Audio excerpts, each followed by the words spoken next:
Hello नमस्कार, स्वागत है आप सभी का biology by Sandeep Tandon YouTube education platform में। चलना तो शुरू करो, छाले मिलेंगे, थकान भी मिलेगी। क्या? चलना तो शुरू करो, छाले मिलेंगी, थकान भी मिलेगी। एक समय आएगा ऐसा, मंजिल भी मिलेगी और मुस्कान भी होगी। तो स्वागत है आप सभी का अगेन, वेरी वेरी वेलकम आपके अपने YouTube channel biology by Sandeep Tandon YouTube education platform में। आज जो हम प्लांट से संबंधित एक इंपॉर्टेंट 12th क्लास का चैप्टर है, वो टॉपिक का वो शुरू कर रहे हैं एनसीईआरटी बायोलॉजी से संबंधित। और ये हमारा टॉपिक है स्ट्रक्चर ऑफ फ्लोर। उसकी संरचना की बेसिक स्ट्रक्चर है वो क्या होती है, उसके बारे में आज इस लेक्चर के अंतर्गत हम बात करेंगे। और ये हमारा फर्स्ट लेक्चर रहेगा जिसमें फ्लोर की जो बेसिक स्ट्रक्चर है वो डिस्कस करेंगे। इसके बाद में सीक्वेंस वाइज हम मेल गेमेट का फॉर्मेशन किस प्रकार से होता है, फीमेल का किस प्रकार से होता है, microsporangium, mega sporangium, double fertilization, triple fusion, zygote का फॉर्मेशन के बाद में एम्ब्रियोजेनेसिस, ये सभी चीजें हम सीक्वेंस वाइज करने वाले हैं। तो हमारी ये पहली क्लास है और आप इसको अधिक से अधिक शेयर करें ताकि और भी स्टूडेंट तक ये पहुंच सके, क्योंकि हमारे बहुत ही बेहतरीन यूट्यूब चैनल पर प्लांट से संबंधित इंपॉर्टेंट क्लास है जो शुरू होगी, आप सभी को ये बता दीजिए। तो शुरू करते हैं बिना देरी करते हुए। फ्लोर की स्ट्रक्चर पढ़ने से पहले हम सभी को पता होना चाहिए कि प्लांट के अंदर कौन कौन से पार्ट है वो पाए जाते हैं। तो एक बार प्लांट की स्ट्रक्चर है वो यहां पर हम देख लेते हैं कि किस प्रकार की उसकी संरचना होती है।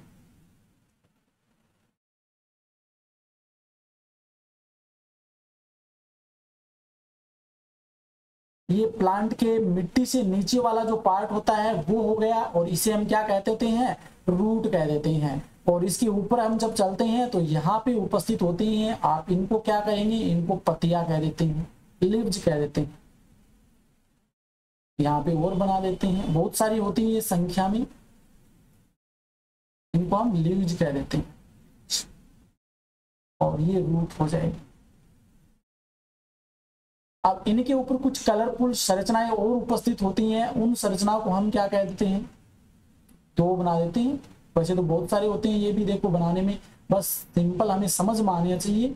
इस प्रकार से हम दो बना देते हैं। आप ये इस प्रकार से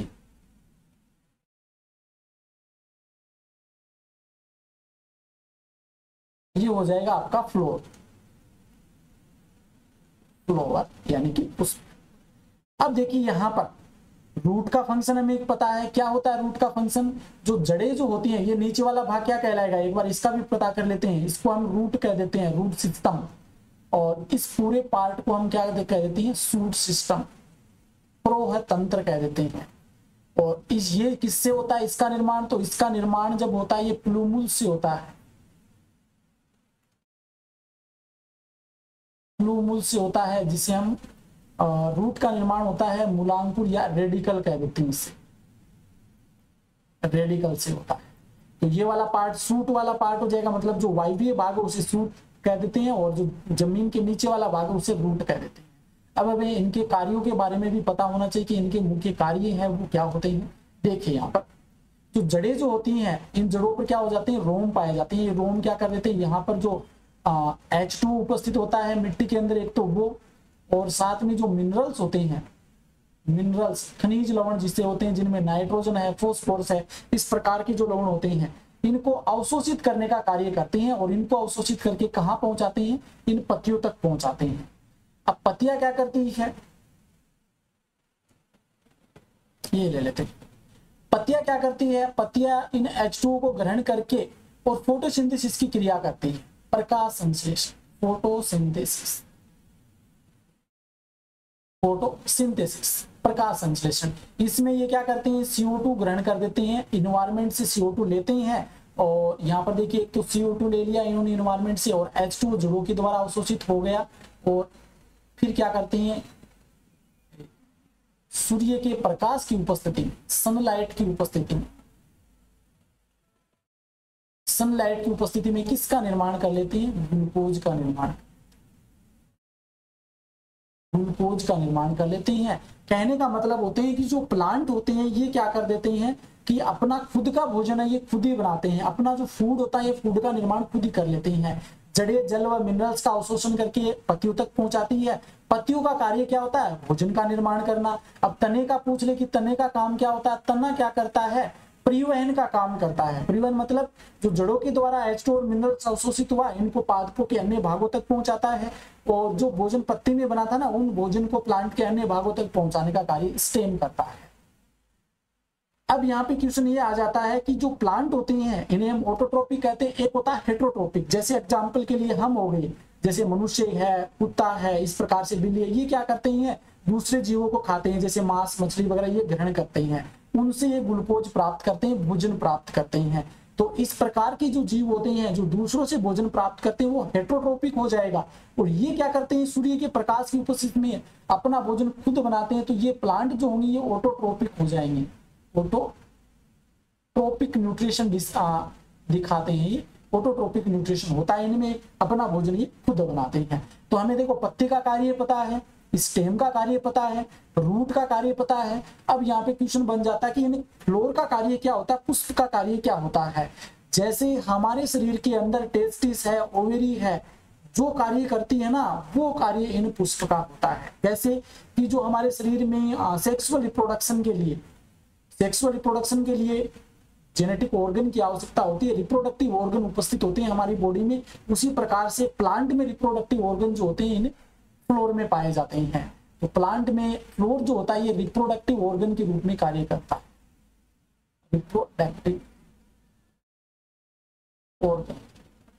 रिप्रोडक्टिव ऑर्गन के रूप में कार्य करता है। तो ये मेन प्लांट बॉडी होती है जिसके अलग अलग पार्ट होते हैं। और हमें यहाँ पर पढ़ना क्या है? पुष्प को पढ़ना है। तो स्टार्ट करते हैं। यहाँ पे ये पुष्प के भाग हैं जो मैंने आपको अलग अलग बता दिए हैं। यहाँ पे अब कुछ इंपॉर्टेंट टर्म आती है वो डिस्कस कर लेते हैं, क्योंकि यहाँ से क्वेश्चन भी आपके बहुत ज्यादा बनते हैं। एक होता है यहाँ पर मोनोसियस, ये अच्छे से समझ लेना इनको, क्योंकि यहाँ से बहुत बार क्वेश्चन पूछे जाते हैं। एक होता है डाइसियस,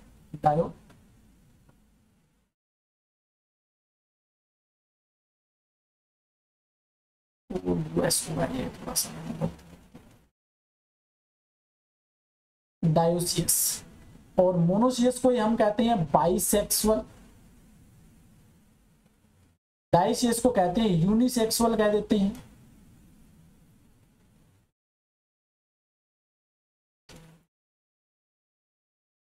यूनिसेक्सुअल। मोनोसियस को हम हर्मेफ्रोडाइट भी कह देते हैं, हर्मेफ्रोडाइट। अब बात आती है ये जो टर्म यहाँ पे मैंने लिखी ना, ये टर्म और ये, इनका मतलब है वो आपस में, इन दोनों का मतलब एक ही होता है और इन तीनों का मतलब एक ही होता है। मतलब ये आपस में क्या होती है? सिनोनिम्स होते हैं। सिनोनिम्स का मतलब क्या होता है? पर्यायवाची होते हैं, एक दूसरे का अर्थ समान होता है, मतलब एक ही शब्द, अर्थ इनका एक ही होता है, एक ही शब्द होते हैं सिनोनिम्स। अब मोनोसियस को हिंदी में क्या कहते हैं? एक लिंगाश्रयी कह देते हैं, एक लिंगाश्रयी। डाइसियस को द्विलिंगाश्रयी, और इसका मतलब साथ साथ में बताते चल रहा हूं, डाई का मतलब होता है दो बॉडी।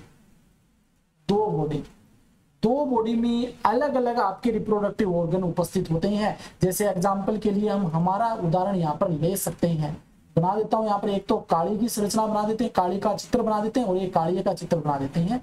ये आपकी काली हो गई, ये काली,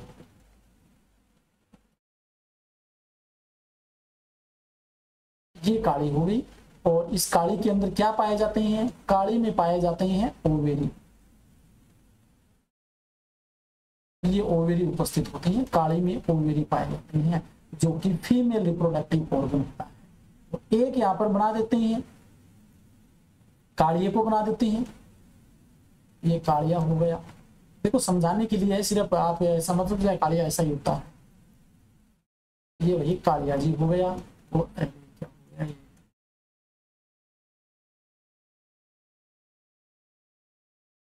और ये कालिया जी है, मेल है, तो मेल में कौन सा रिप्रोडक्टिव ऑर्गन होगा?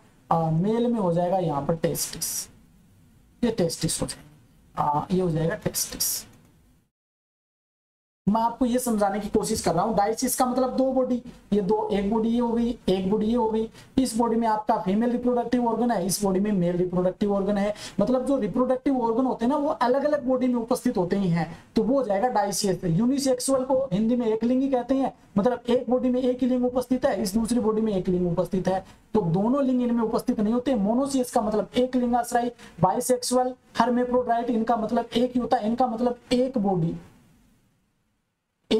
और एक ही बॉडी में दोनों रिप्रोडक्टिव ऑर्गन उपस्थित होते हैं। मेल और फीमेल दोनों रिप्रोडक्टिव ऑर्गन एक ही बॉडी में उपस्थित होते हैं। अब आप ये क्वेश्चन पूछेंगे कि ऐसे तो हमने जीव देखे नहीं है, चलो अभी बता देते हैं आपके कौन से जीव होते हैं। आप घूमे नहीं है दुनिया में तो देखेंगे कहां से, जगह जगह घूमो, आप पढ़ो, किताबें पढ़ो, जगह जगह घूमो, तभी आपको पता चलेगा कि ऐसे भी जीव होते हैं। अब देखिए, आपने केंचुआ देखा होगा, इस प्रकार का होता है ये केंचुआ। और केंचुए में हम बात करें तो दोनों टेस्टिस और ओवेरी दोनों एक ही में उपस्थित होते हैं, एक ही बॉडी में उपस्थित होते हैं। मतलब ये किस प्रकार का है, बाइसेक्सुअल है या मोनोसियस से कह सकते हैं। इसके अलावा और भी उदाहरण आप देख सकते हैं। एग्जाम्पल के लिए आप यहाँ पर फ्लोर की स्ट्रक्चर बना सकते हैं। फ्लोर की संरचना आप बना सकते हैं। यहाँ पे अरे क्या बन गया, थोड़ा सुगड़ा सा बन गया ना, चलो सीधा ही बना देता हूं मैं। यहाँ पे सुंदर सा इस प्रकार से काम चलाओ, क्योंकि यहाँ पे हमें सिर्फ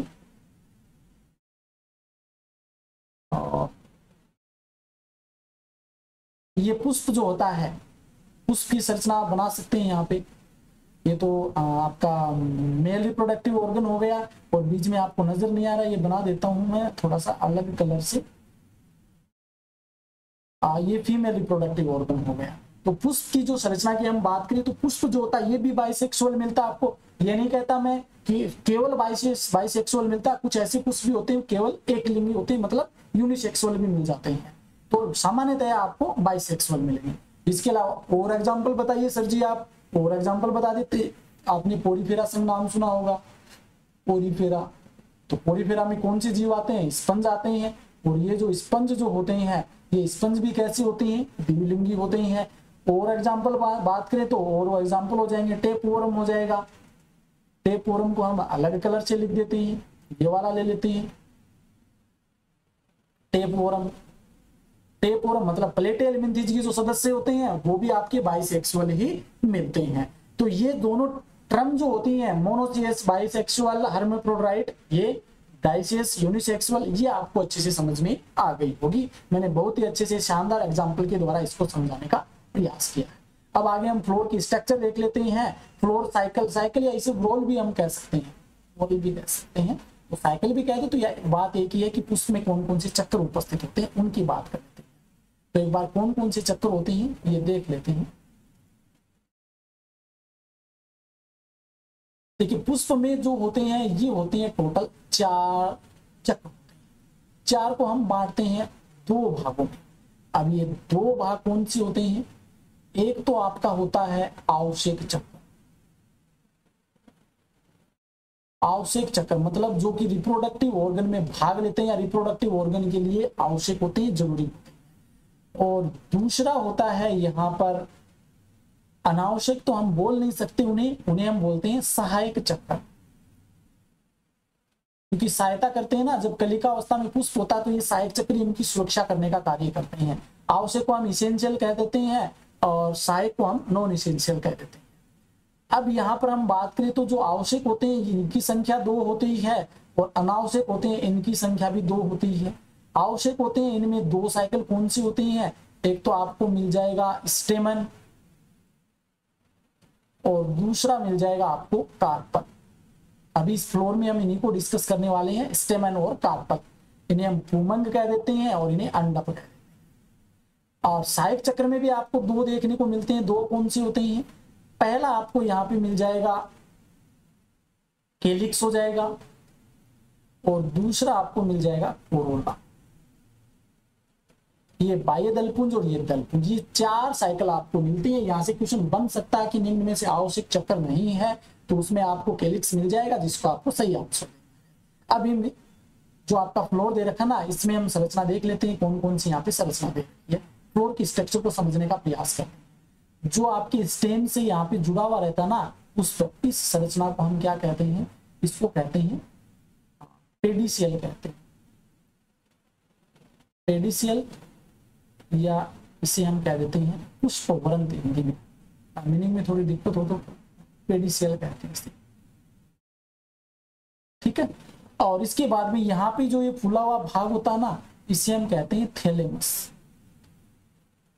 थैलेमस हिंदी में इसे पुष्पासन कह देते हैं। और सबसे जो बाहरी चक्कर होता है, उस बाहरी चक्कर को हम क्या कहते हैं, इस बाहरी चक्कर को हम कहाँ पे बनाए, कहाँ पे, यहाँ पे लिख देते हैं।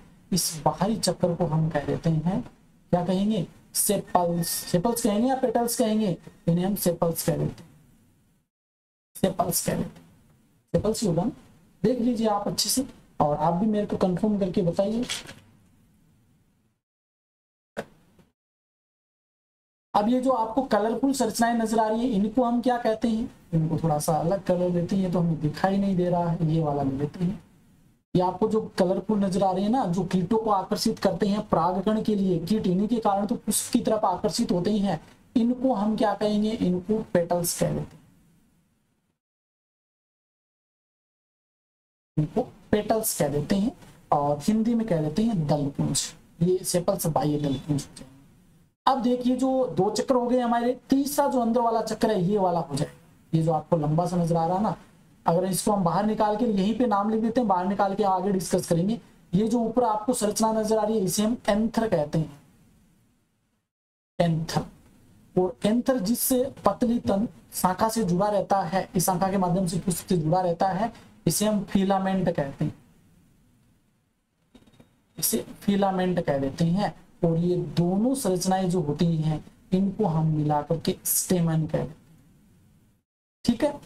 अब बात करते हैं हमारा जो कि अलग कलर ले लेते हैं, क्योंकि ये थोड़ा सा यूनिक अलग ही होता है। ग्रीन कलर ले लेते हैं। ये ग्रीन वाले की हम बात कर लेते हैं। ये जो बड़ी सी आपको बीच में संरचना नजर आ रही है, ये ऊपर वाला जो भाग होता है, जो कि बहुत ही चिपचिपा होता है, स्टिकी प्रकार का होता है, इस कारण इसे स्टिग्मा कह देते हैं। स्टिग्मा,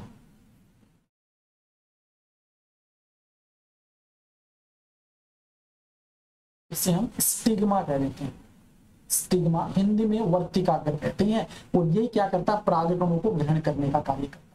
बीच में जो इसकी गर्दन रूपी संरचना होती है, स्टाइल अपना मतलब अलग ही स्टाइल की आपको नजर आ रही है, तो इसे हम स्टाइल कह देते हैं। इस प्रकार से आप याद भी रख सकते हैं, स्टाइल कहते हैं। और ये घड़े नुमा जो फूला हुआ जो भाग है ना, इसे हम ओवेरी कह देते हैं।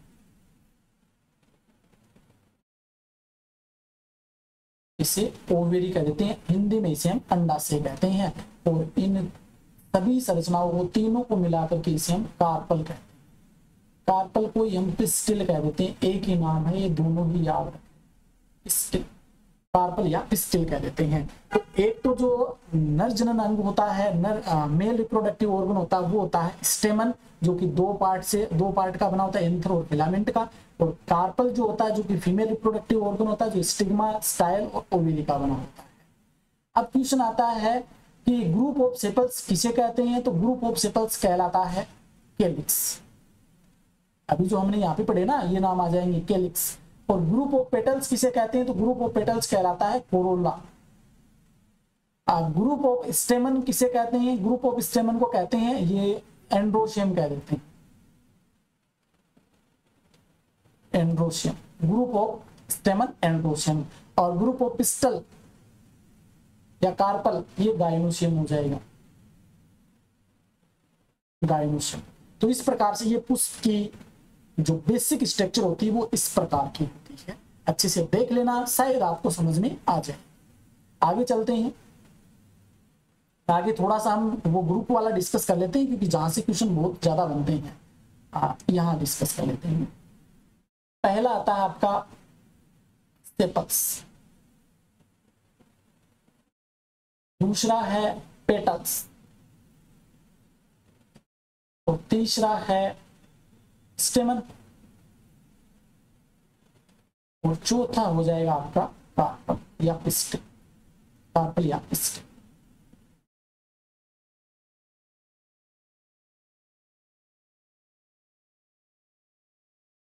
ग्रुप बोल दो या बहुवचन बोल दो, सेम प्लूरल बोल सकते हैं, इसे सिंगुलर बोल सकते हैं, तो आपकी इच्छा हो वो बोल सकते हैं। हम ग्रुप यहाँ पे यूज कर रहे हैं।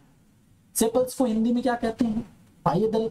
और ग्रुप ऑफ सेपल्स क्या कहलाएगा? कैलिक्स कहलाता है, कैलिक्स, बाह्य दल पुंज। ग्रुप ऑफ पेटल्स क्या कहलाएगा? ग्रुप ऑफ पेटल्स कहलाता है कोरोला, और हिंदी में कह देते हैं दल पुंज। ग्रुप ऑफ स्टेमन को क्या कहते हैं? ग्रुप ऑफ स्टेमन एंड्रोशियम कहलाता है। अब देखो यहाँ पे आपको कंफ्यूज होती है कि इनमें पुंमंग किसको कहते हैं, पुंकेसर किसको कहते हैं। तो जो स्टेमन होता है ना, इसे हम पुंकेसर कह देते हैं, और ये पुंमंग हो जाएगा, एंड्रोशियम। कार्पल अंडप, और ग्रुप ऑफ कार्पल्स क्या कहलाएगा? गाइनोशियम कहलाएगा। गाइनोशियम को हिंदी में कह देते हैं जायन। ये पुंमंग और ये जायन। तो ये जो टर्म है ना, ये याद रखनी है आपको, क्योंकि यहाँ से क्वेश्चन बन जाते हैं। आगे चलते हैं। आगे फ्लोर के पार्ट्स हैं वो डिस्कस कर लिए हमने।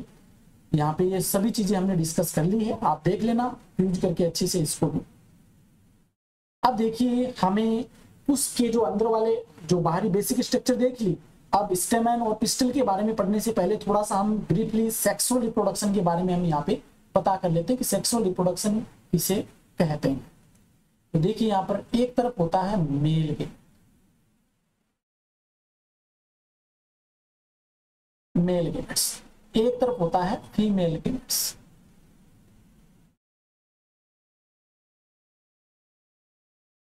Female gametes. अब मेल गेमेट्स हो गया, फीमेल गेमेट्स हो गया, और ये जो दोनों होते हैं, मेल गेमेट्स होता है ये भी अगुणित होता है, और फीमेल गेमेट्स होता है ये भी आपका अगुणित। गेमेट्स का फॉर्मेशन है वो आगे हम प्रोसेस देखेंगे, किस प्रकार से गेमेट का फॉर्मेशन होता है। एक बार सेक्सुअल रिप्रोडक्शन में क्या क्या प्रोसेस होती है वो देख लेते हैं। अब ये क्या होते हैं? आपस में जॉइंट होते हैं, जुड़ते हैं, आपस में इनका फ्यूजन होता है।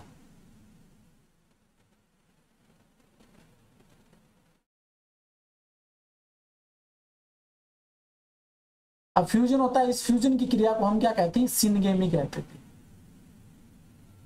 सिनगेमी, या इसे ही हम क्या कह देते हैं? फर्टिलाइजेशन कह देते हैं। इसे ही हम फर्टिलाइजेशन कह देते हैं, निषेचन कह देते हैं। अब मेल गेमेट और फीमेल गेमेट मिलकर के किस संरचना का निर्माण करते हैं? तो ये जायगोट का निर्माण करते हैं। जायगोट जो कि द्विगुणित होता है। देखो, अगुणित और अगुणित दोनों मिलकर के ये द्विगुणित संरचना बना लेते हैं। ये होता है सेक्सुअल रिप्रोडक्शन, जिसमें मेल और फीमेल गेमेट आपस में जॉइंट होते हैं, और बाद में जायगोट से क्या होता है? एम्ब्रियो का निर्माण होता है। एम्ब्रियो आगे प्रोसेस करके किसका नए प्लांट का फॉर्मेशन हो जाता है। तो ये सेक्सुअल रिप्रोडक्शन होता है। थोड़ा मैंने आपको यहाँ पर एक्सप्लेन करके बता दिया। अब बात करते हैं स्टेमन की। स्टेमन की बात कर ले। देखो, अभी हमने पुष्प की संरचना देखी थी, आगे पीछे देखिए आप।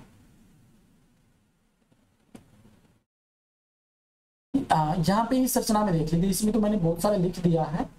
इसमें देखिए, ये वाली जो संरचना ना, इसको हम कहते हैं स्टेमन। अब इसको हम बाहर निकाल लेते हैं। बाहर निकालने पर हमें किस प्रकार की नजर आएगी? ये देखो, बाहर निकालने पर हमें इस प्रकार से नजर आएगी। ठीक है, इसमें दो भाग होते हैं। ये ऊपर वाला भाग यंत्र हो जाएगा, जिसे हिंदी में परागकोश कहते हैं। नीचे वाला भाग फिलामेंट हो जाएगा। ये लंबी डंडीनुमा संरचना होती है ये, और इन दोनों को मिलाकर स्टेमन कहते हैं। ग्रुप ऑफ स्टेमन एंड्रोशियम कहलाएगा। अब होता क्या है कि यहाँ पे आपको ये टर्म थोड़ी सी समझने की आवश्यकता है। यहाँ पे आपको मैं बाद में बता देता हूँ, एक बार यहाँ पे करके दिखा देता हूँ। अब इसमें आपको दो पाली नजर आ रही होंगी इस प्रकार से, थोड़ी सी बड़ी बना देता हूँ समझने में आपको दिक्कत ना आए। ये दो पाली आपको नजर आ रही होंगी, नीचे आपका फिलामेंट हो गया। अब क्या होता है, इन दोनों पालियों के बीच में भी पार्टीशन पाया जाता है। इस प्रकार से दोनों पालियों के बीच में भी पार्टीशन पाया जाता है। ये तो दो पाली हो गए ना, फर्स्ट लोब हो गया, फर्स्ट लोब, और ये सेकंड लोब हो जाएगा। और यहाँ पे कुछ इंपॉर्टेंट जो टर्म है ये लिख लेते हैं, एक बार यहाँ पे लिख लेते हैं। यहाँ पे एक मिनट, थोड़ा सा मैं आपको यहाँ पे लिख के बता देता हूँ कि क्या क्या होता है। कि टू लोब, राइटिंग में भी क्या है कि थोड़ी सी two lobe in each anther, two lobe in in each anther, मतलब प्रत्येक एंथर में दो लोब होते हैं। देखो फर्स्ट वाला ये, सेकंड वाला ये, दो लोब आपको देखने को मिल रही होंगी। या फिर ये लिख सकते हैं हम by lobed anther, by lobed anther, मतलब एंथर जो होता है ये बाई लोब्ड होता है, दो लोब उपस्थित होते हैं इनमें। ठीक है, अब देखिए आगे, दो लोब, ये लोब की हमने बात की। अब लोब जो होते हैं ये भी आपस में आगे बटे होते हैं, ये बटे होते हैं थीका में। थीका में एक फर्स्ट थीका ये हो गया और ये दूसरा थीका हो गया सेकंड थीका। इसी प्रकार से इसमें फर्स्ट थीका ये हो जाएगा, सेकंड थीका ये हो जाएगा। कहने का मतलब क्या है, जब हम इस प्रकार से संरचना बनाते हैं ना, देखिए यहां पे बना देता हूं,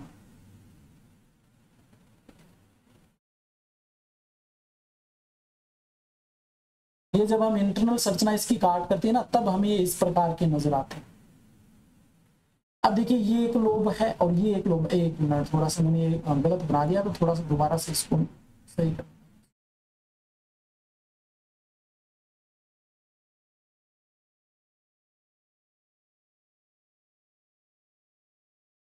ये इस प्रकार से होता है।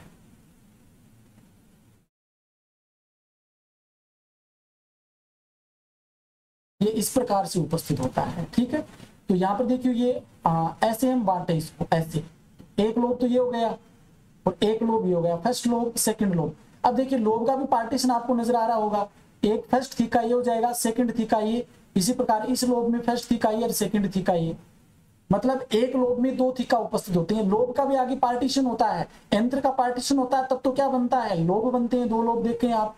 अगर लोब का पार्टीशन होता है तब थीका का निर्माण होता है, फर्स्ट थीका ये हो जाएगा, सेकंड थीका ये हो जाएगा। ठीक है, ये चीज आपको समझ में आ गई होगी। अब यहाँ पे मैं ये चीज भी लिख देता हूं, एवरी लोब, एवरी, मेरी राइटिंग थोड़ी सी अच्छी नहीं है अंग्रेजी में, every lobe is, every lobe is डाइथिकास,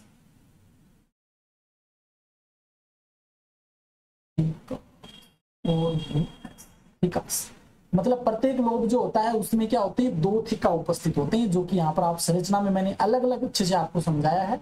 इस प्रकार से ये उपस्थित होते हैं, दो लोब होते हैं प्रत्येक यंत्र में, और एक लोब होता है वो दो थीका का बना होता है। अगर एक यंत्र में थीका की बात करें तो चार होते हैं, लोब होते हैं दो। अब देखिए अब इस स्ट्रक्चर पर आइए, इसमें आपको और अच्छे से समझ में आ जाएगा। अब देखिए यहाँ पर तो आपको दो नजर आ रहे हैं, यहाँ पर देखिए फर्स्ट सेकंड थर्ड, और ये क्या आपको ये पीछे नजर आएगा चौथा।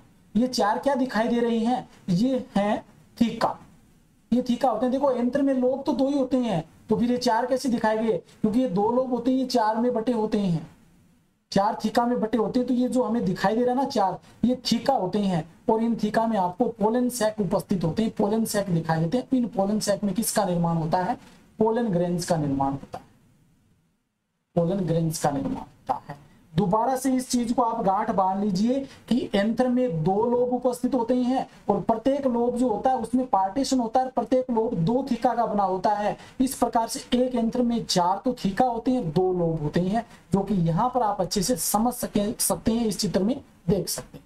तो ये हो गया आपका स्टेमन। स्टेमन की जो इंटरनल स्ट्रक्चर वो हम आगे नेक्स्ट क्लास में डिस्कस करेंगे। एक बार थोड़ा सा पिस्टिल और हम यहाँ पे डिस्कस कर लेते हैं।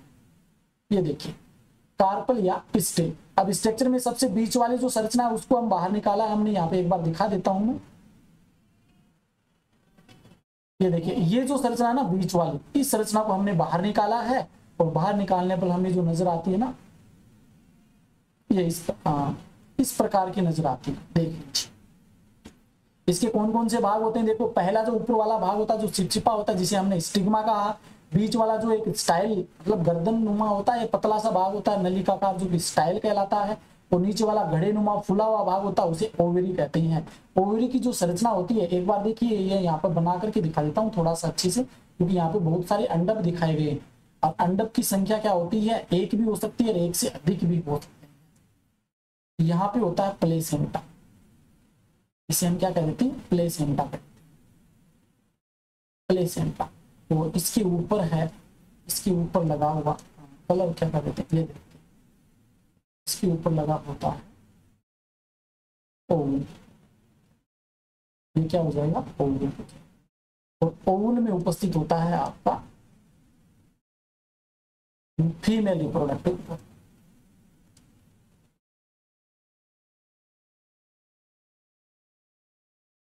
फीमेल गेमेट्स कह देते हैं, फीमेल गेमेटोफाइट।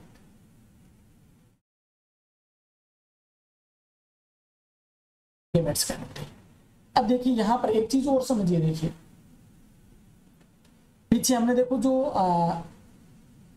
प्राग को स्टेमन की संरचना हमने पढ़ी थी, तो इसमें क्या होता है, ये पोलन से कि पोलन ग्रेन्स का निर्माण होता है। ये क्या करते हैं, मेल गेमेट का फॉर्मेशन करते हैं, या पोलन ग्रेन्स को मेल गेमेट कह देते हैं। मेल गेमेट का फॉर्मेशन ये पोलन ग्रेन्स ही करते हैं आगे जाकर के, जिसकी हम बात आगे करेंगे। यहाँ पर जो होता है, जो ओवुल होता है ना, उसमें फीमेल गेमेट्स उपस्थित होता है। अंडाशय में प्लेसेंटा, प्लेसेंटा पे ओवुल पाया जाता है और ओवुल में फीमेल गेमेट उपस्थित होता है। अब देखिए यहाँ पर कुछ टर्म्स आती है आपके कार्पल या पिस्टिल से संबंधित, उनको हम डिस्कस कर लेते हैं।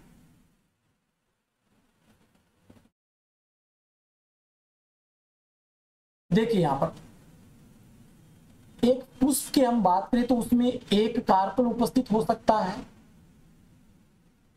और एक से अधिक भी हो सकता है, एक से अधिक भी हो सकता है। इसके आधार पर हम अलग अलग टर्म यूज करते हैं, तो वो कौन सी है, एक तो आती है मोनोकार्पुलरी, मोनोकार्पुलरी,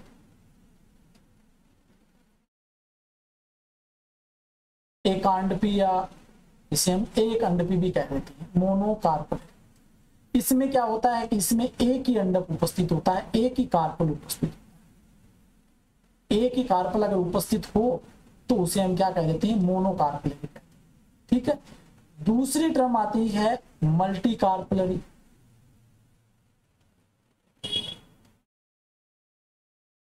मल्टी कार्पुलरी, इसे हम कहते हैं बहु अंडपी। और ये जो बहु अंडपी मतलब, इसका मतलब क्या होता है, मोर देन, अरे पेन दूसरा यूज कर लेते हैं ना,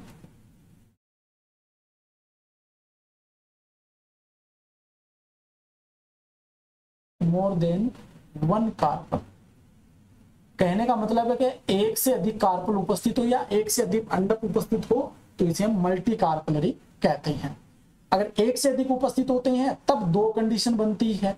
अब ये दो कंडीशन कौन सी है, हम इनकी भी यहाँ पर बात कर लेते हैं। एक कंडीशन तो यहाँ पे बनती है सिन कार्पस, अच्छे से समझ लेना इन टर्म को, बहुत ही इंपॉर्टेंट है ये। और दूसरा जो यहाँ पे टर्म बनती है वो है हिप्पोकार्पस, हिप्पोकार्पस। सिन कार्पस का मतलब क्या होता है, हिंदी में इसे हम कहते हैं युक्ता अंडपी, मतलब जुड़ा हुआ। तो इसमें क्या होते हैं, जो कार्पल होते हैं फ्यूज्ड होते हैं, fused carpel, fused carpel, fused carpel होते हैं। और एपोकार्पस का मतलब होता है फ्यूज्ड नहीं होते हैं, not fused carpel, not fused carpel. तो ये टर्म आपको क्लियर होनी चाहिए कि अगर एक कार्पल उपस्थित हो तो मोनोकार्पलरी, एक से अधिक कार्पल उपस्थित हो तो मल्टी कार्पलरी, मल्टी कार्पलरी हो तो दो कंडीशंस बनती है, एक सिन कार्पस और एक एपोकार्पस। सिन कार्पस मतलब युक्त अंडपी, आपस में जुड़े हुए फ्यूज्ड कार्पल होते हैं, इसमें जुड़े हुए रहते हैं। एपोकार्पस का मतलब होता है नॉट फ्यूज्ड, आपस में जुड़े हुए नहीं होते हैं, और ये होते हैं एपोकार्पस। अब क्या होता है, जो ओवेरी होता है, सेक्सुअल रिप्रोडक्शन का जो रिजल्ट वो क्या होता है, तो फ्रूट जो होता है ये होता है सेक्सुअल रिप्रोडक्शन से ही बनता है। फ्रूट लिख लेते हैं, fruit is product of sexual reproduction, of sexual